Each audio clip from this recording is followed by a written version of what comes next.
Hello friends, and welcome to the Hanged Man in the Moon.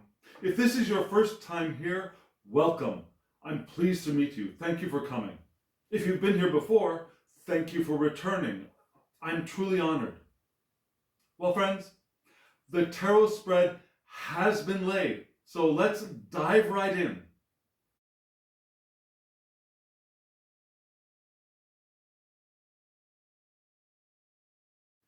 So you can see that this week I am using the Brady Tarot.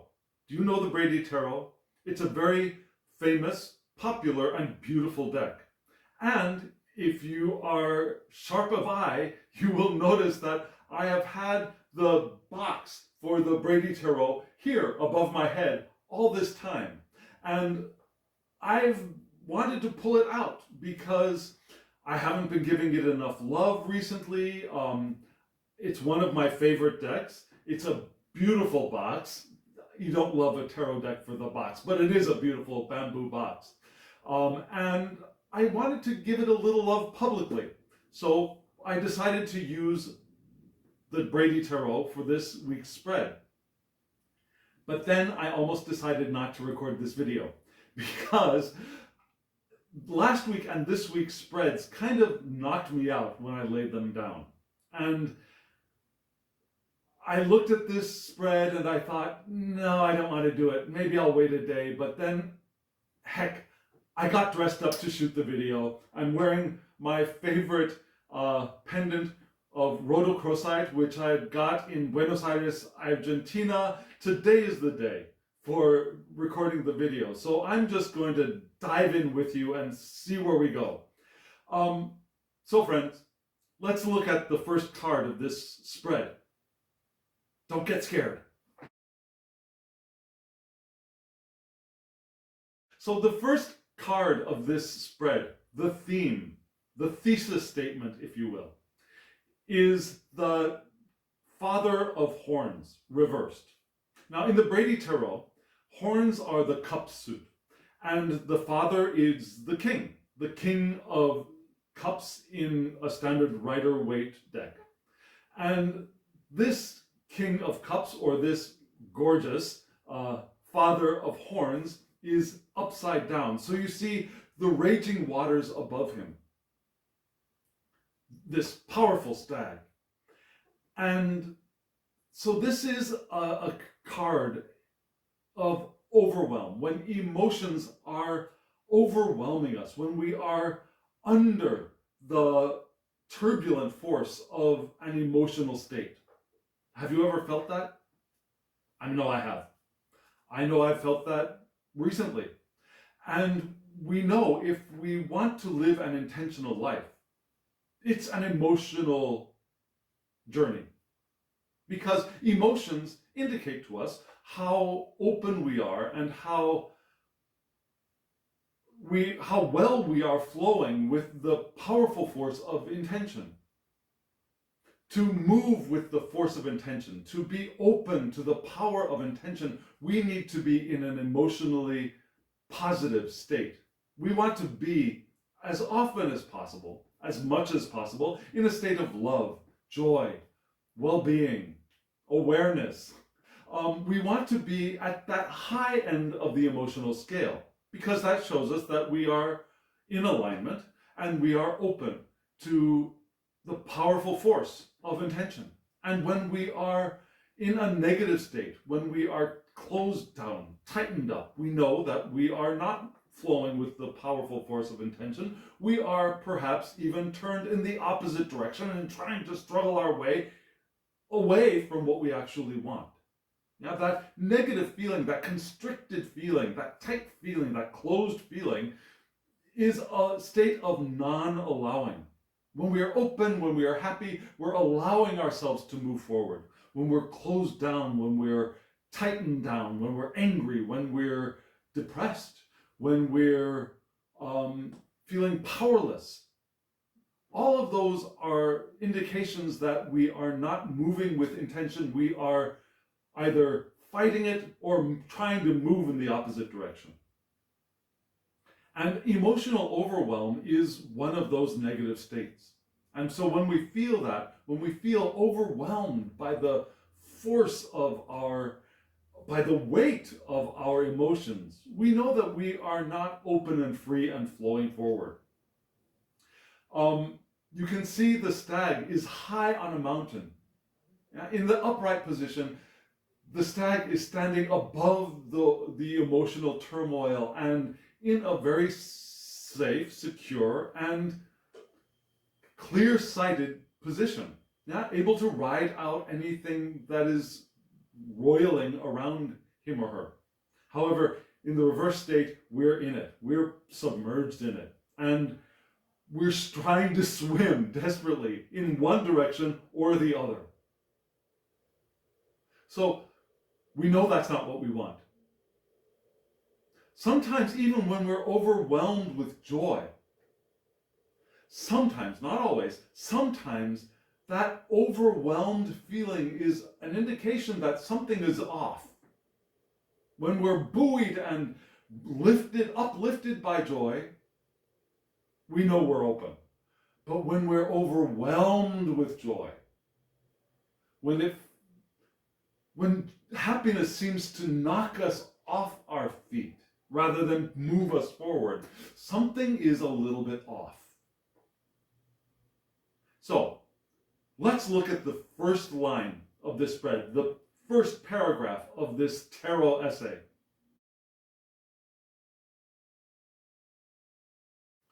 In this row of cards, we have the 10 of arrows, which would be the 10 of swords in a Rider-Waite Smith deck. We have beside it the 7 of feathers, which would be the 7 of wands. And then the 8 of feathers, which would be the 8 of wands in a Rider-Waite deck.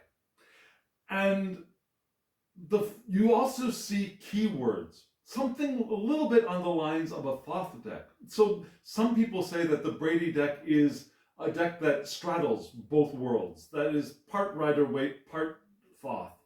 But really it's its own thing.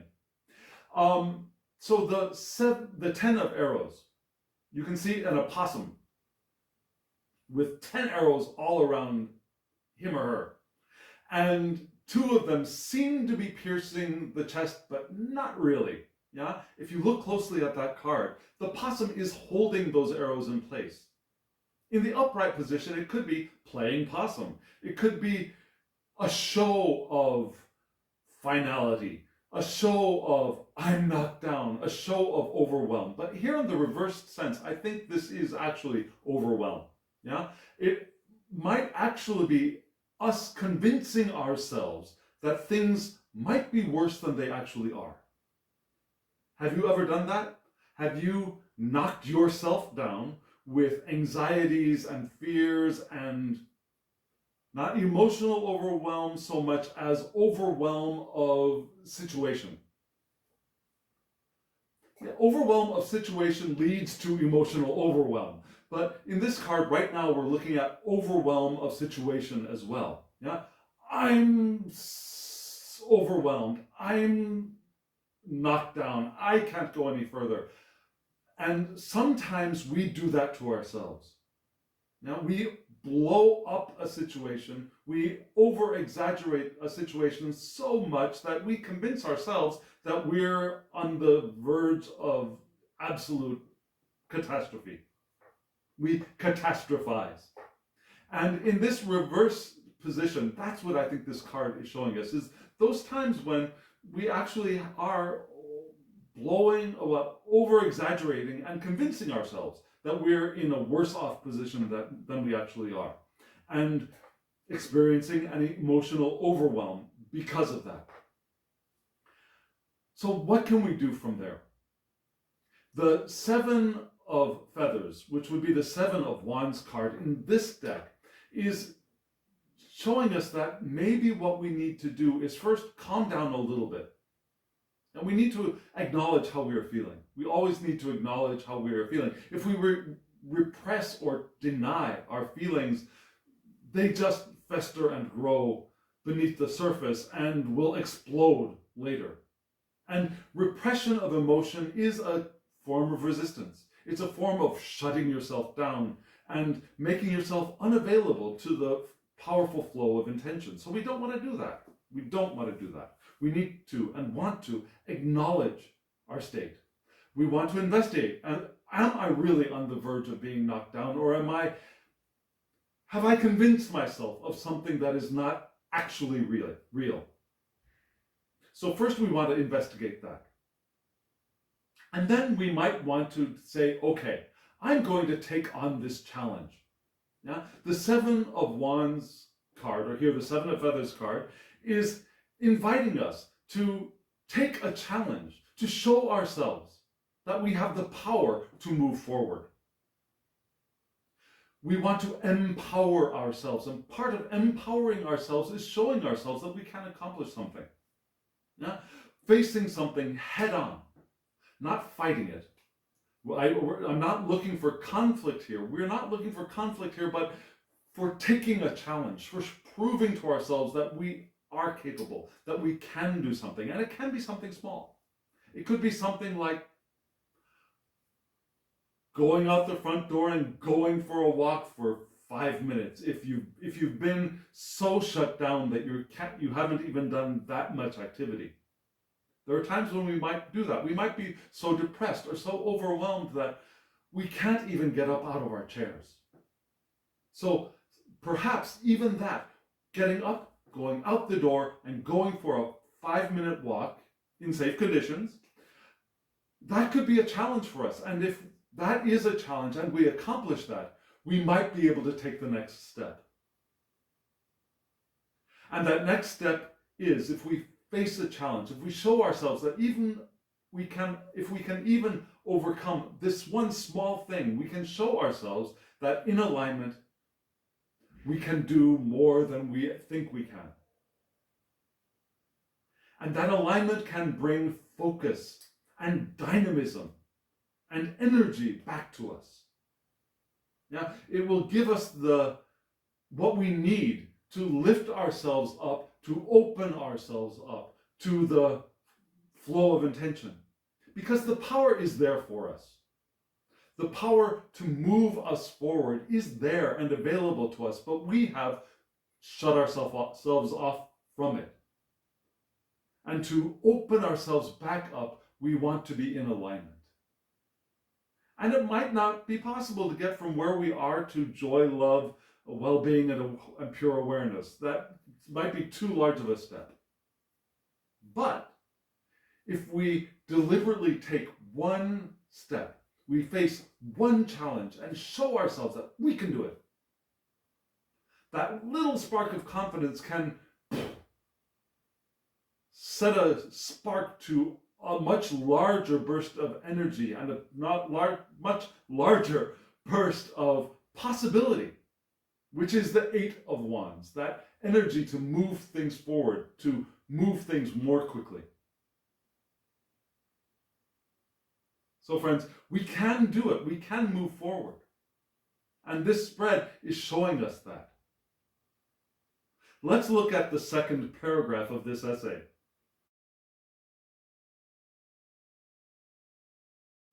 In this line of cards, we have the Nine of Horns reversed. The Nine of Horns would be the Nine of Cups in a standard Rider-Waite-Smith deck. And this one is called Fulfillment, again, in reverse. The card beside it is the Devil, and the card beside it is the Moon, also reversed. Now, the Devil and the Moon are the same in all decks that I know. In the Rider-Waite-Smith, in the Thoth, in the Tarot de Marseille. The Devil is the Devil in all of them. The Moon is the Moon in all of them. The meaning could be a little bit different, but the names are the same. So, let's start off with the Nine of Horns, or the Nine of Cups. In reverse, you see an elk. Yeah? An elk who has crossed a mighty river and is feeling fulfilled, as the rest of their herd is crossing over behind. In reverse, I think we've got that elk still in the river, stuck in the river, an oversaturation of emotion that prevents the elk from reaching the opposite shore. Drowned in emotion.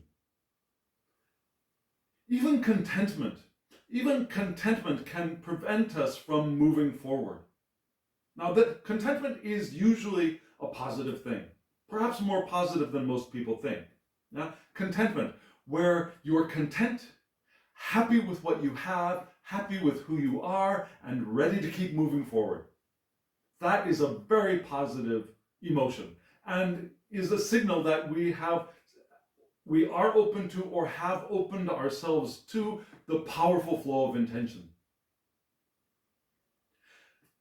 Contentment that is open and liberating and uplifting us so that we can move closer and closer to love, well-being, joy, pure awareness. That is positive.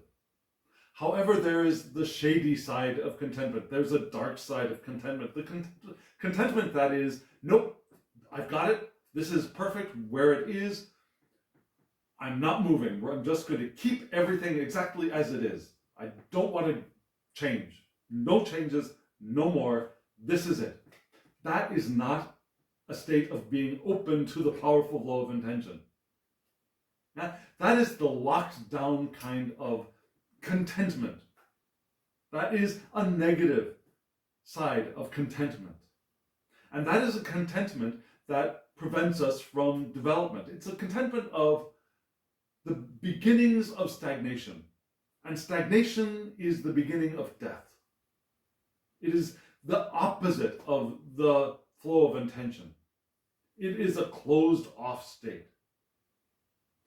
So have you ever felt that? Have you ever found yourself thinking that, okay, I don't want to move. Everything is okay now. I don't want things to change.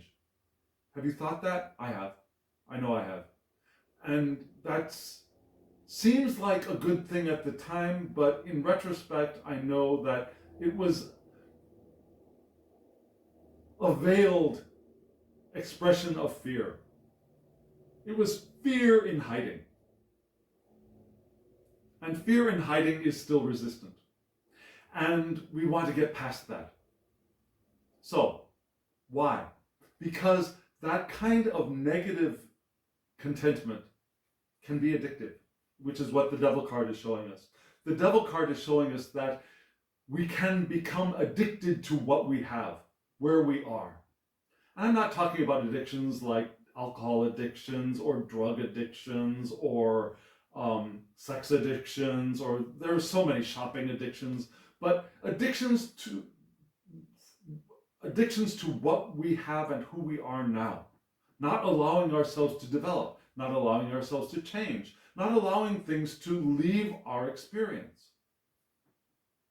And a relationship that does not develop, that does not change, is one that is going to stagnate and die.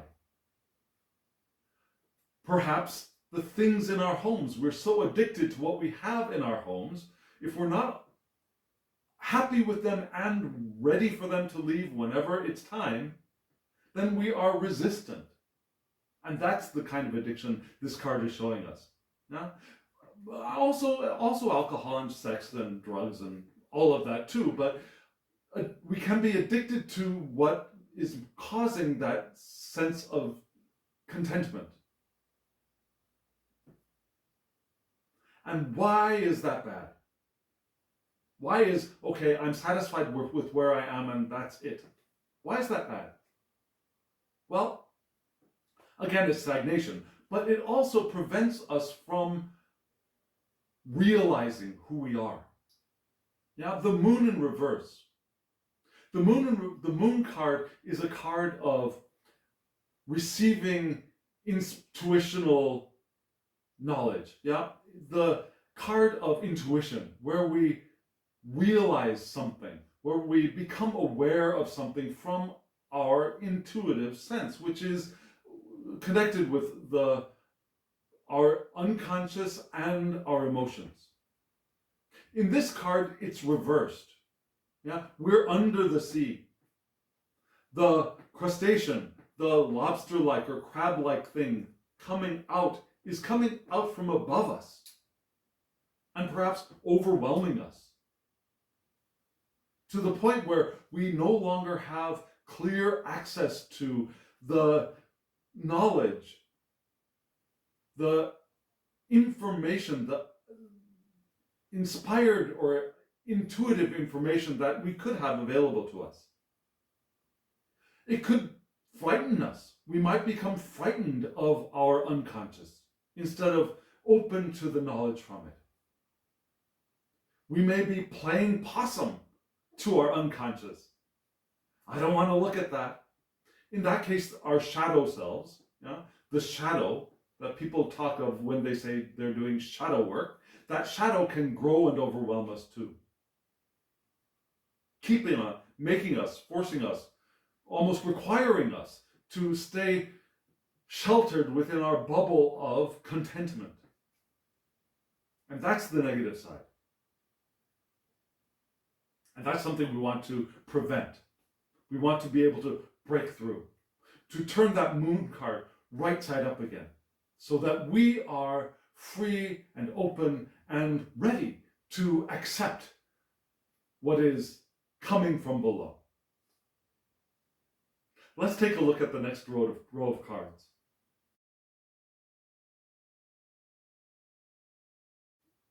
In this row of cards, we have the Mother of Arrows, which would be the Queen of Swords in a Rider-Waite-Smith deck.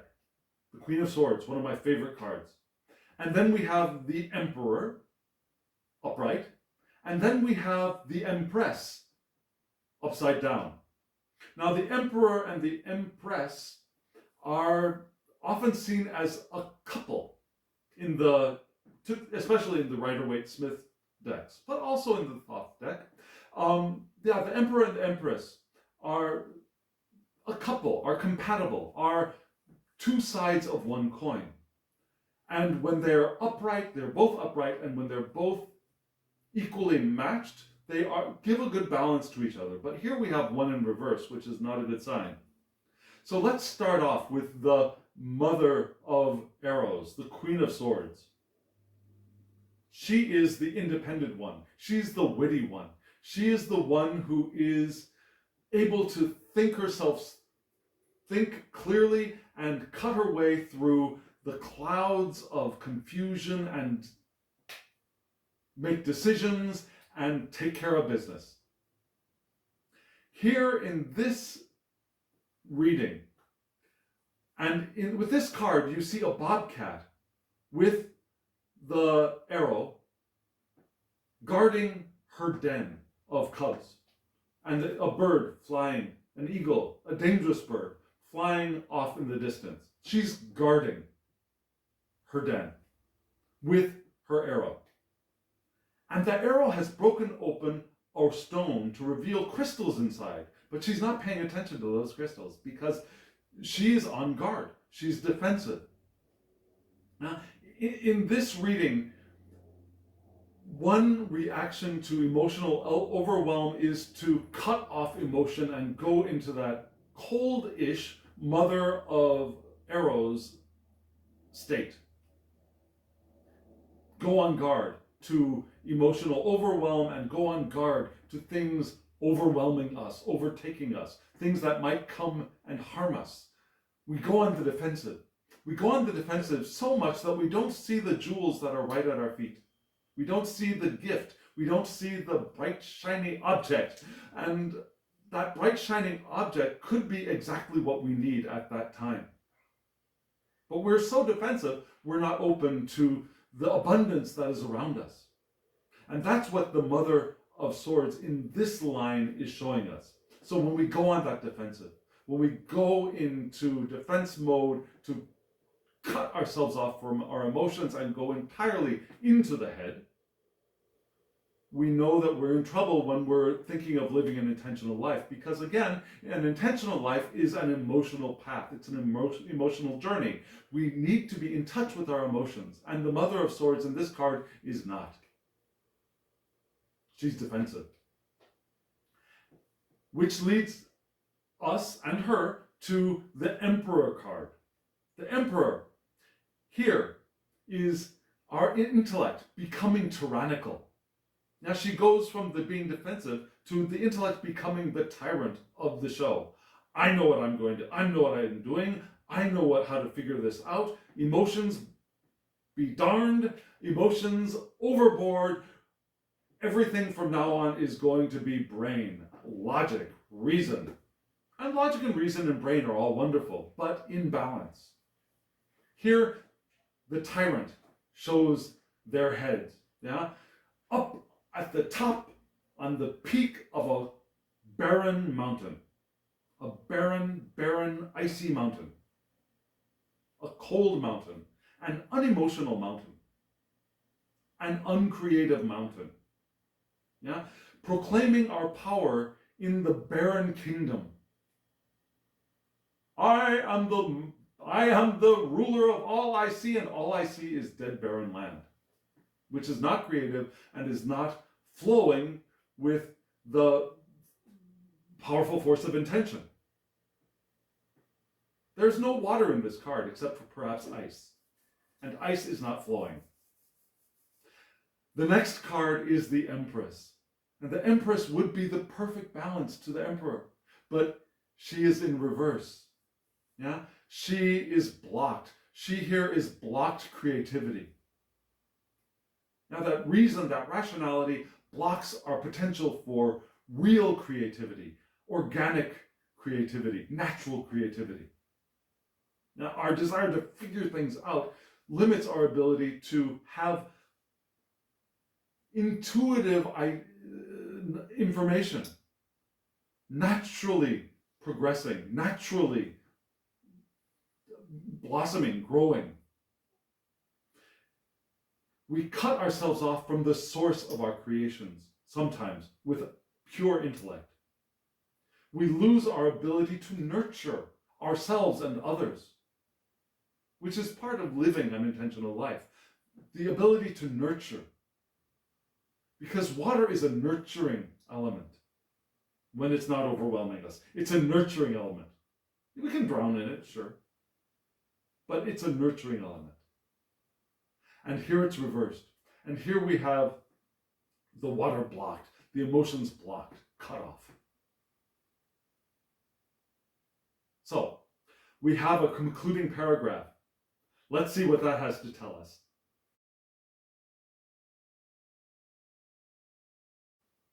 Here in these two cards, we have one being the two of arrows reversed, called Armistice. And the next is the daughter, or the page in Rider-Waite-Smith, or the princess in Thoth, the daughter of roots, which would be pentacles, or discs, or coins. Yeah, the earth suit. Perfect for roots. And these two cards, side by side, give us some very interesting information.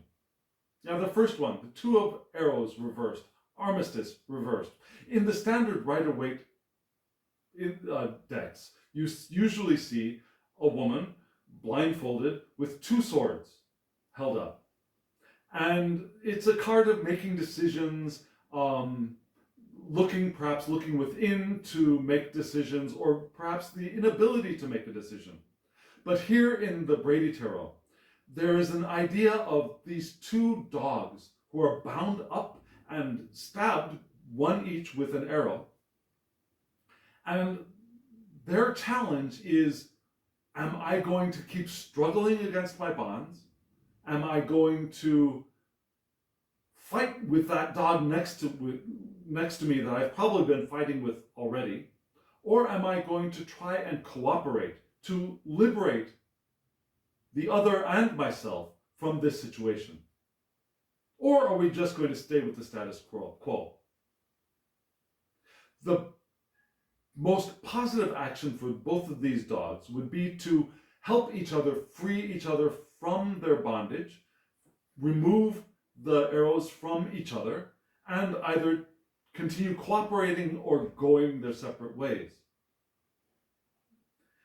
In reverse, this card, I think, is showing us that a standoff here in our situation only blocks our progress. A standoff between intellect, rationality, and emotions will only block our progress. Yeah? The mother of arrows solution of cutting off emotions will prevent us from moving forward. The 10 of arrows solution of diving completely into our emotions will also prevent us from moving forward without intellect, without rationality, without inquiry. What we want to do is to merge, to balance, to integrate the two suits, air of the intellect, water of the emotion. We want to merge those two suits so that we can integrate ourselves, conscious mind, subconscious, unconscious emotion, into one integrated human. And if we can do that, we can move into the Daughter of Roots. Now, what do we see in the Daughter of Roots? In the Page of Pentacles, or the Princess of Pentacles, of Discs, we have a bear, perhaps a bear cub, climbing up a tree to look between the branches to the very interesting and somewhat mystical sky on the other side. You can see that there is green all around the tree, which is wonderful. Green is a color of growth, of earth. But the bear is seeing something else through the trees. There's a sky that is very different through the trees. It's a card of investigation. It's a card of being able to really enjoy the journey of diving deeply into the study or investigation of something. It's delving into the mysteries of self. And it takes time. It takes time to be able to do that. Now, diving into the mysteries of self, diving into the mysteries of intention is a lifelong process. It is a process that can excite and entice and impassion us for our entire lives. Swimming in the water of study, swimming in the waters, not being drowned by them, not trying to get out of them, but swimming forward in the water of intention, moving forward with the current of intention, and learning, investigating, studying, growing. That is how we get past emotional overwhelm. That is the direction we always want to be heading in. We want to become the eternal Daughter of Roots. Letting our curiosity draw us forward as we are carried with our intention, as we are carried forward by the current, by the river of intention. Now, friends, let me be honest with you a little bit. When I saw the end of this spread, I was a little bit unsatisfied. And that's why I said I was considering not filming this. And so I decided, no, I'll film this. And I got all ready. And I was still hesitant. And I thought, okay, I'm going to pull one more card. I'm going to pull one more card. After I set everything up, I said, I'm going to pull one more card. So I shuffled. And I said, so what is this study? Because the book, written by Rachel Pollack for the Brady Tarot, Rachel Pollack, the goddess, one of the goddesses of tarot. In the book, she wrote that one of the things perhaps this card is pointing to is the study of tarot. And maybe it was a little bit tongue-in-cheek, maybe not. But so I was shuffling the cards and I was asking the question, so what is the Daughter of Roots trying to tell us? What are we supposed to study? What should we immerse ourselves in? And as I was shuffling, a little voice at the back of my head says, well, if it's the High Priestess, I guess it must be the Tarot. If the High Priestess comes out, it must be the Tarot. So let me show you what came out.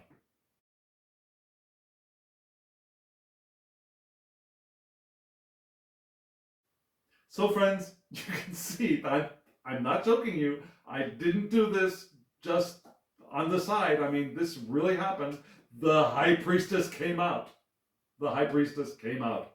So, I think the Daughter of Roots really is pointing to us that, yeah, investigate, self-inquiry, investigate any field that really intrigues us, and that investigation will help open us up to the force and the flow of intention.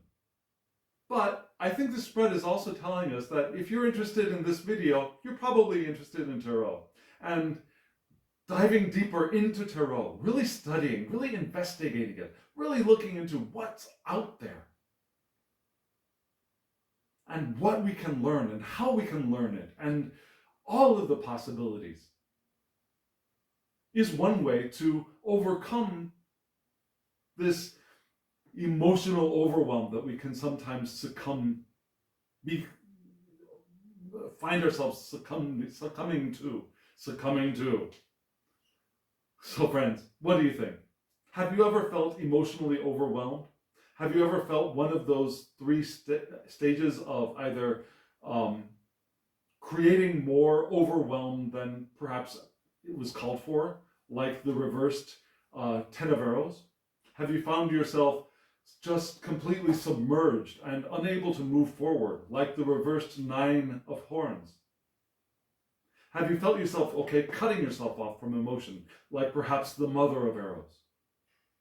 I'd like to hear about it below. And how did you break yourself free? Or are you still trying to break yourself free? Do you study tarot? How do you think that the study of tarot can help us live life more intentionally?